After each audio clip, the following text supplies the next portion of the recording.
The year was 1956, and the Hotel Lane in Charleston, South Carolina, was the epitome of luxury and grandeur. With its marble floors, crystal chandeliers, and sprawling balconies overlooking the bustling city streets, it was a haven for the rich and famous, a place where secrets were whispered behind velvet curtains and deals were made in the shadows of opulent lounges. The hotel's reputation was impeccable, and for years, it had been the beating heart of Charleston's high society. But the one thing that kept its place in the city's storied history was a mystery that still haunted its walls: the story of the invisible guest.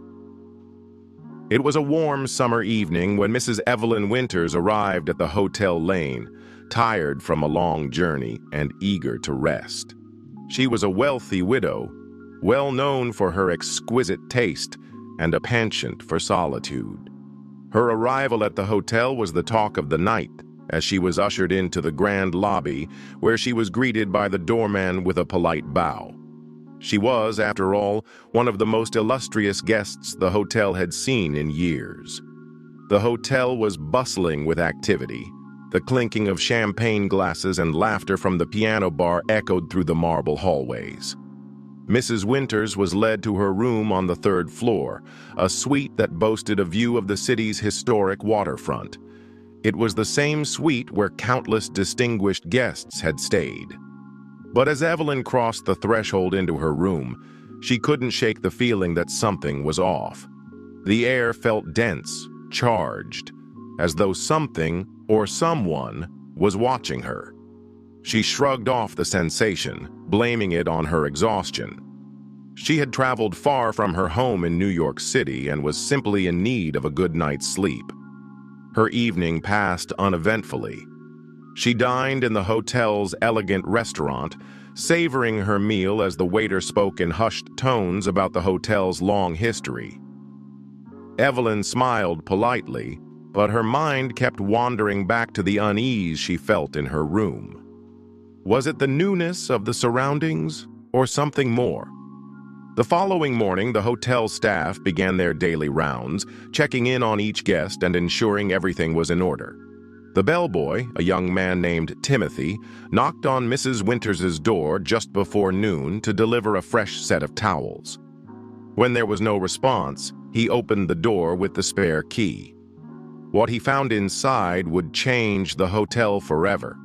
Mrs. Winters was lying on the floor of her suite, her face pale and her body stiff, as if she had been frozen in time. Her eyes were wide open, locked in a permanent expression of terror. There were no signs of struggle, no signs of physical harm. Her hands were placed neatly at her sides, and yet she appeared to have died in the most unnatural way.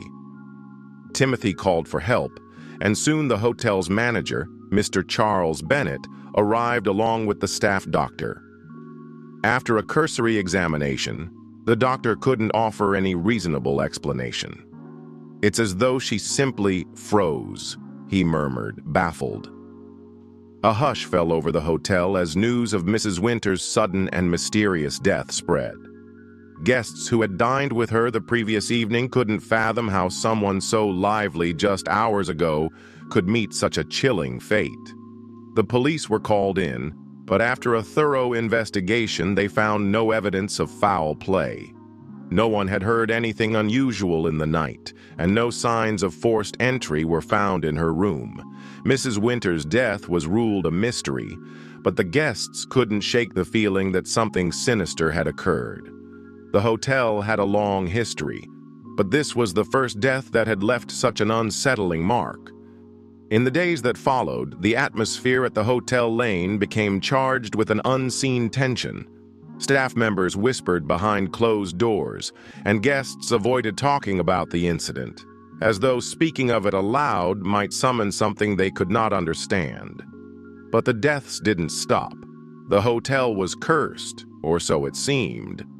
First, there was Mr. Jameson, a wealthy businessman from Boston, found dead in his suite, his body sprawled unnaturally on the bed.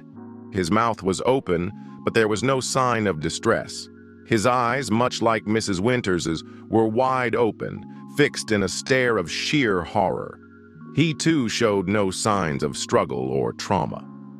Then came Miss Margaret LeClaire, a young socialite from Charleston herself, who had checked into the hotel for a weekend getaway.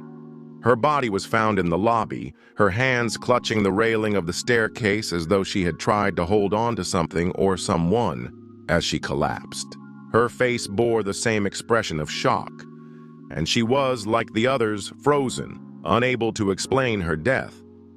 Each new incident was eerily similar. A prestigious guest checked into the hotel lane, went about their business, and then, sometime in the night, met an untimely death. No one could find the cause. The hotel was searched top to bottom, and nothing unusual was discovered. No poison, no weapons, no signs of illness. It was as if these people simply ceased to be. Rumors spread among the staff. It wasn't long before whispers of an invisible guest began to circulate, a dark figure who was said to be responsible for the deaths. Some claimed that the hotel had been built on land cursed by an old southern witch. Others said that a wealthy gambler had been murdered in a fit of rage decades ago and that his restless spirit now roamed the halls. But no one could ever provide evidence to back these stories, and the deaths continued. By the time the fourth guest died, it was no longer a matter of coincidence. People began to avoid the hotel lane altogether. It went from being a prestigious establishment to a cursed place, an old haunted relic of a bygone era.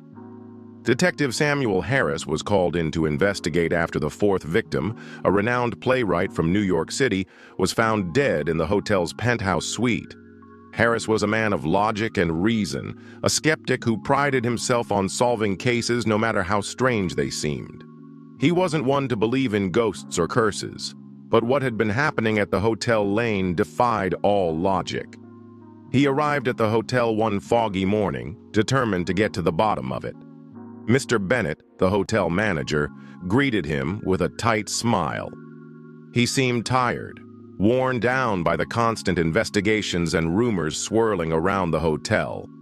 The last few weeks had taken a toll on everyone, and Bennett, once a proud and confident man, now seemed on edge. "The guests, they don't stay," Bennett said softly as he led Harris to the staff office. "They don't even check in anymore. The reputation is ruined." "What is happening to this place?" Harris sat down at the desk, pulling out his notebook. "I'm going to need to speak with anyone who witnessed anything unusual," he said, flipping through his notes. "I'll also need access to the victims' rooms and any other records you have. If this is a murderer, we're going to find them." Bennett nodded, but the look in his eyes betrayed a deeper fear. "I don't know how to explain it, but there is something in this hotel, something that we can't see." Harris dismissed his words, chalking it up to the pressure of the investigation. But as he toured the hotel, examining the rooms and speaking with the remaining staff, he began to sense it too. An unsettling stillness, an almost oppressive atmosphere. It was as though the hotel itself was holding its breath, waiting for something. Then one evening, as Harris walked down a dimly lit corridor on the third floor, he heard it. A soft sound, faint but distinct. A low murmur, like a whisper. He paused, straining to listen, but the voice was gone. He quickly moved toward the sound's origin. Room 312, the last room where a guest had been found dead. The door was slightly ajar.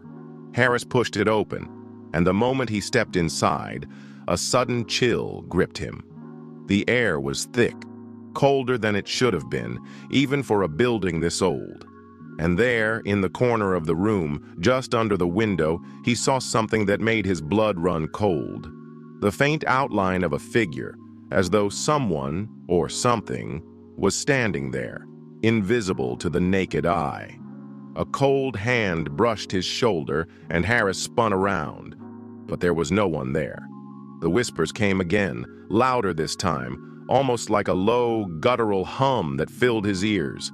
He rushed out of the room, his heart pounding in his chest. It wasn't a human sound. It was something otherworldly. The next morning, Detective Harris gathered the remaining staff in the hotel's conference room.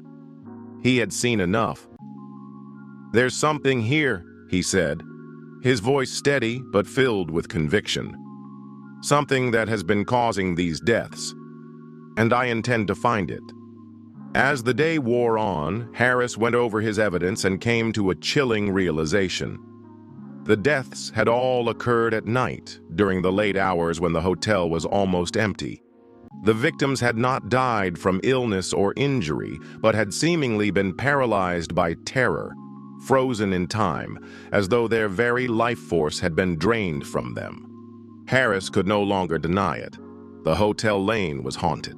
The invisible guest, whatever it was, had taken more lives than anyone could count. He stood up, determined. "I'm going to confront it. Whatever this thing is, it has to be stopped, and I need your help." The staff gathered around him, their faces pale with fear. But there was no turning back. The invisible guest was not just a ghost. It was a force of nature, a malevolent entity that needed to be confronted. Are you brave enough to uncover the mystery of Hotel Lane? Would you dare stay in room 312? The Hotel Lane awaits. Like, comment, and subscribe for more scary stories.